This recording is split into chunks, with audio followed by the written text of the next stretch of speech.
SNCF, voilà, a pensé sa transformation digitale au service du client. Accompagnement personnalisé, campagne de marque et de réassurance tout au long de son parcours. L'utilisation vit son expérience de manière fluide et sans friction. Rencontre avec David Netzela, CMO e-voyageur SNCF, et Florence Trouche, Business Director France Facebook. Applaudissements pour eux, s'il vous plaît.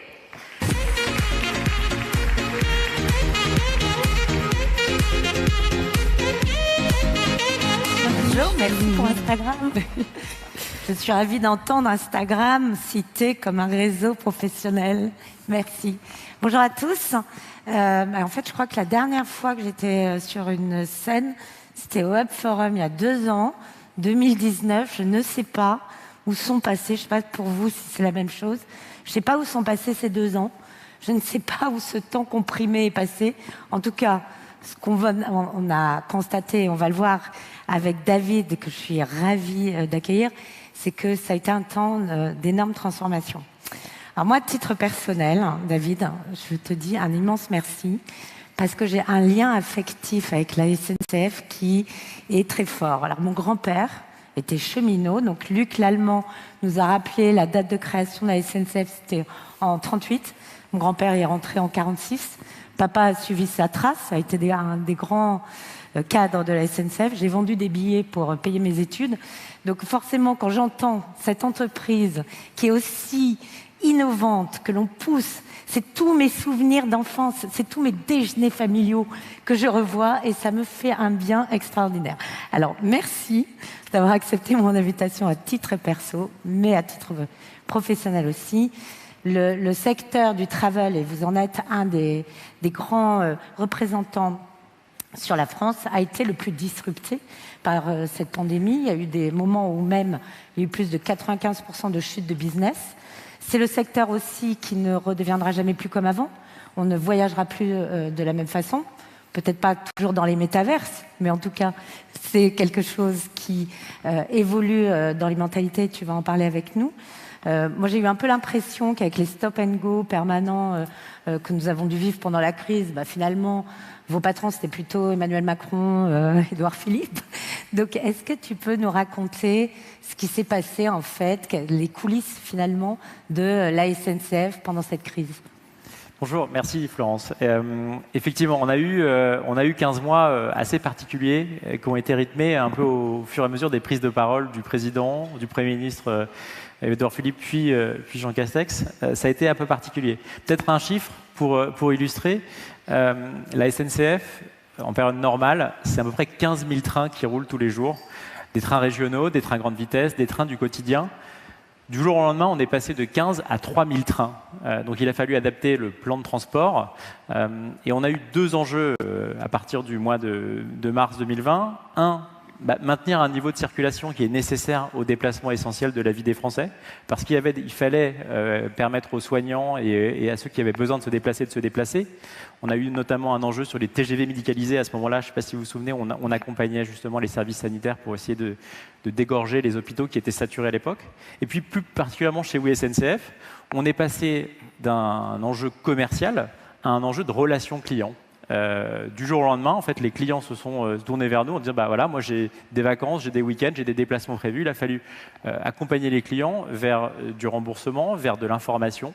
Ça a été particulièrement compliqué parce que tout est arrivé d'un coup. En fait, si on se projette un an en arrière et qu'on prend par exemple le mois de juin 2020, au moment où Édouard Philippe a annoncé la levée des contraintes de déplacement des 100 km, qui faisait partie des premières contraintes de déplacement, les gens se sont rués sur le site à ce moment-là pour préparer leurs vacances, se projeter. Il y a eu, au moment de cette prise de parole d'Édouard Philippe, un mot fort. Il a dit à ce moment-là, les Français pourront partir en vacances cet été. Tout le monde attendait ce moment, un peu libérateur. Et donc les gens se sont rués et on a eu des pics colossaux. On a eu jusqu'à 3000 recherches par seconde sur le site.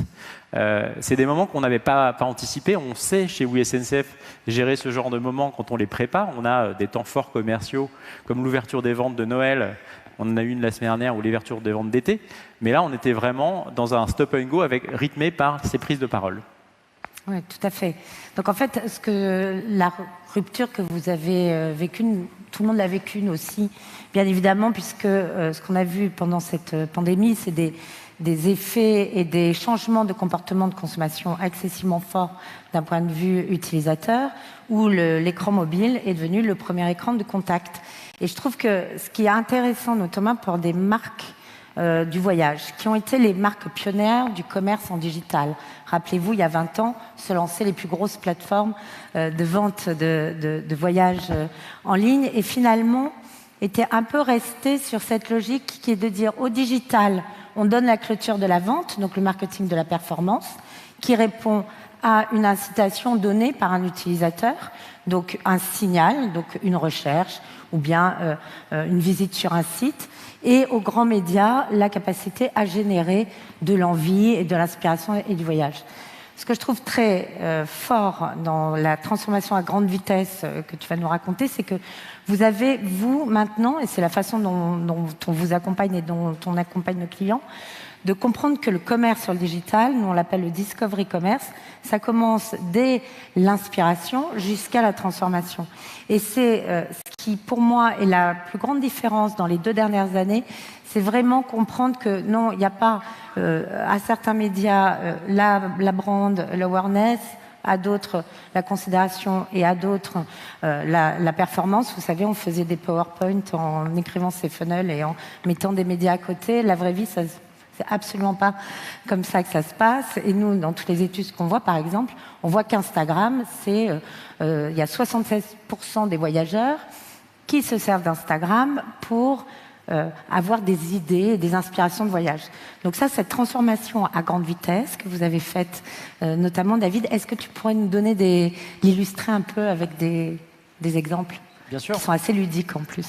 En fait, d'abord, pendant les différentes phases de confinement, on a souhaité essayer d'entretenir le lien avec nos clients. C'était un premier élément extrêmement important.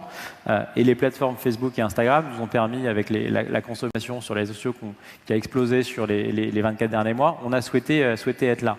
Donc on a travaillé différents scénarios. On a organisé des petits jeux concours, des choses comme ça. Là, on a un exemple avec un concours qu'on a organisé qui s'appelait Voyage à la maison, où on essayait de projeter les clients qu'on ne pouvait pas inciter au déplacement et à partir en vacances. On les a incités à essayer de recréer un environnement de vacances à la maison avec des petits jeux. Et puis il y a aussi tout un sujet autour de la réassurance sanitaire. On a lancé un label au mois de juin 2020, En train tous responsables, qu'il a fallu communiquer au plus grand nombre. Beaucoup de gens étaient assez inquiets à l'idée de se retrouver dans le train et on a fallu vraiment travailler sur tout ce que le train proposait en termes de réassurance, en termes de promesses de désinfection, de port du masque, plus récemment avec le pass sanitaire dont il a fallu accompagner le lancement. Donc ça a été, on va dire, la phase d'accompagnement pendant les 15 mois. Et puis plus récemment, on a travaillé sur une grande opération de reconquête client. On a souhaité lancer au mois de mai. On a attendu que les contraintes de déplacement soient levées pour pouvoir prendre la parole. Et on a travaillé avec les équipes Facebook et Instagram sur ce lancement d'une campagne qu'on a intitulée « On a tous un an de quelque chose à rattraper ». Donc on a quelques illustrations là. Et cette campagne, elle a démarré par notamment un jeu concours qu'on a intitulé le billet de rattrapage, qu'on a matérialisé d'ailleurs comme un billet. Alors je sais que maintenant la plupart d'entre vous, on est tous au e-billet, mais on a voulu matérialiser le billet qu'on a tous connu dans notre enfance, qu'on allait composter avant de monter dans le train. Donc voilà, ce billet de rattrapage, il va permettre à une famille de 4 personnes d'aller visiter 4 villes en 4 jours et de montrer qu'avec le train, on peut aller à la plage, à la montagne, à la mer, à la campagne, et on peut rattraper tout ce qu'on n'a pas eu le temps de faire pendant 1 an et demi. Et ce jeu sur Instagram, qui a eu généré 150 000 participations en quelques jours, a été opéré avec une influenceuse, Stude Daniel, que je vous invite vraiment à suivre. Stude Daniel, c'est une mamie, donc c'est un vrai contre-pied. On n'a pas choisi d'aller vers une influenceuse plus jeune. On a voulu prendre quelqu'un qui parlait à toutes les générations. Et Stude Daniel, pour nous, il incarnait vraiment ça. Et en fait, on l'a envoyé sur le terrain et les internautes votaient en fonction pour prendre le train. Donc on l'a envoyé à Montparnasse et puis voilà, on lui a proposé d'aller soit à Bordeaux, soit à Rennes. Les internautes ont voté Bordeaux. Elle est partie à Bordeaux. Elle nous a fait vivre toute son expérience dans le train.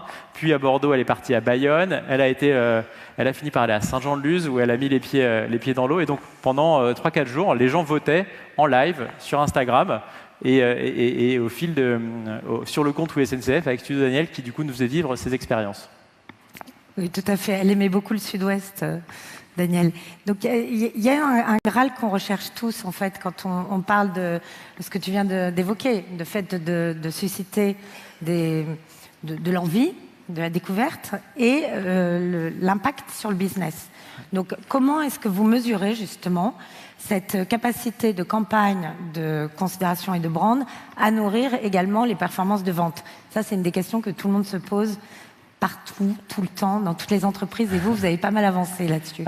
Je pense que tout le monde se les pose et qu'on n'a pas fini de se les poser. Parce que l'année 2021 était quand même assez particulière. Pendant 15 ans, on a tous essayé de décortiquer autant qu'on pouvait la performance et l'attribution, on en a beaucoup parlé.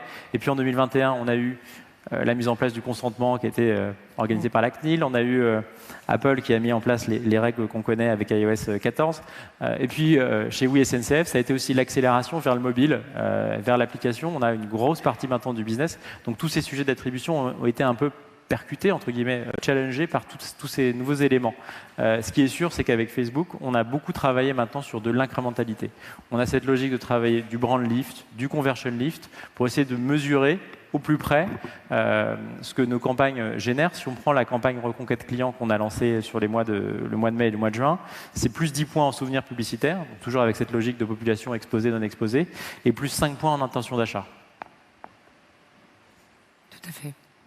Donc je vous invite à aller questionner David plus amplement, parce que c'est vraiment ces logiques qui sont de plus en plus développées, de bien comprendre l'ensemble de l'écosystème. Alors dans l'écosystème, il y a aussi les messageries. Alors la SNCF depuis très longtemps et Voyageurs SNCF a toujours utilisé, finalement a été un des précurseurs une nouvelle fois dans l'utilisation des messageries. Nous, ce qu'on a vu pendant le Covid, c'est qu'il y a une augmentation de 50% de l'utilisation des messageries, et notamment quand on pose la question de savoir quel est l'outil de canal que les gens souhaitent avoir entre une marque et eux-mêmes, les messageries deviennent, pour 63% d'entre eux, le canal préféré devant l'email, devant le call center. Et quand il s'agit du voyage, c'est même 77%. Je pense qu'on le doit aussi un peu à vous, puisque vous avez été très précurseur dans les messageries.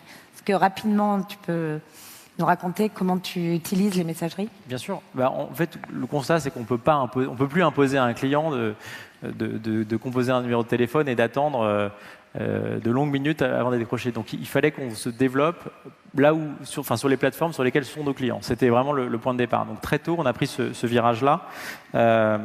Et en 2016, on a monté une équipe qui était dédiée au conversationnel, justement, pour accompagner le client dans son parcours. Le conversationnel, à l'époque, il prenait deux formes. Il prenait une forme écrite, on va y revenir avec Messenger, mais aussi les assistants vocaux. Donc, on a été très tôt présents sur les plateformes. On travaille évidemment avec Facebook et avec WhatsApp depuis maintenant de nombreuses années. Et on voit que ça génère un volume très important. Nos clients nous cherchent sur ces plateformes.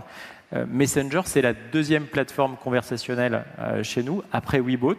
WeBot, c'est le bot maison qu'on a développé chez Oui et qu'on relaie sur notre site.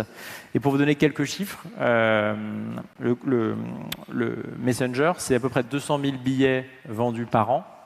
En conversationnel du coup, et environ 250 000 alertes envoyées à nos clients tous les ans sur des sujets divers et variés de mise à dispo de billets de train ou d'ouverture de vente. Tout à fait. Et enfin, il nous reste 2 minutes et je voudrais qu'on les prenne, et je sais que tu en es d'accord, pour évoquer un sujet qui nous tient à cœur à tous les deux, c'est la durabilité. C'est un sujet fondamental. Nous avons vu sur nos plateformes pendant la pandémie que plus de 63% des consommateurs attendaient d'une marque qu'elle s'engage pour protéger le monde de demain, que ce soit sur le climat ou des engagements plus sociétaux. Les sujets de conversation autour de la biodégradabilité ont été multipliés par 26. C'est particulièrement des sujets qui sont préemptés par la génération Z.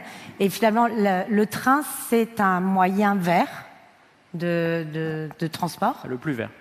C'est le plus vert. Ah, c'est le plus vert. Est-ce que tu peux nous raconter ce que vous faites, vous, en termes de durabilité? Bien sûr. Alors, déjà, il faut savoir que l'écologie, ça fait partie des 4 piliers du plan stratégique de la SNCF. Plan stratégique porté par notre président Jean-Pierre Farandou. Luc Lallemand l'a répété tout à l'heure, c'est un enjeu majeur pour le groupe. Peut-être 2 chiffres pour illustrer ce sujet. Un voyage en train, ça émet jusqu'à 50 fois moins de CO2 qu'un trajet en voiture et 80 fois moins de CO2 qu'un trajet en avion. Ça, c'est le premier chiffre. Et le deuxième chiffre, Luc en a parlé tout à l'heure, la part multimodale, la part de marché multimodal dans le périmètre du déplacement des Français du train, c'est 10%. Aujourd'hui, la voiture, c'est 85%, l'avion, c'est 5%. L'objectif, c'est, comme l'a répété Luc tout à l'heure, de passer ce chiffre de 10% à 20% et de faire en sorte qu'il y ait environ 10 millions de Français qui prennent le train tous les jours. C'est un enjeu majeur. Le cap, il est fixé pour 2030. Et peut-être pour vous donner juste un chiffre aussi important, quand on fait un Paris-Marseille en train, c'est environ 1,7 kg de CO2 qui est émis. En voiture, c'est 150 kg de CO2 émis. Et on le dit clairement, pour nous, le concurrent numéro 1, c'est la voiture, en fait. C'est notamment la voiture et les gens qui sont tout seuls dans leur voiture et qui font des grands trajets. Le train, c'est tellement plus pratique, c'est du temps utile. On peut se reposer, on peut travailler. Ça a beaucoup d'avantages. Donc prenez le train. Merci à tous. Merci beaucoup, bon voyage.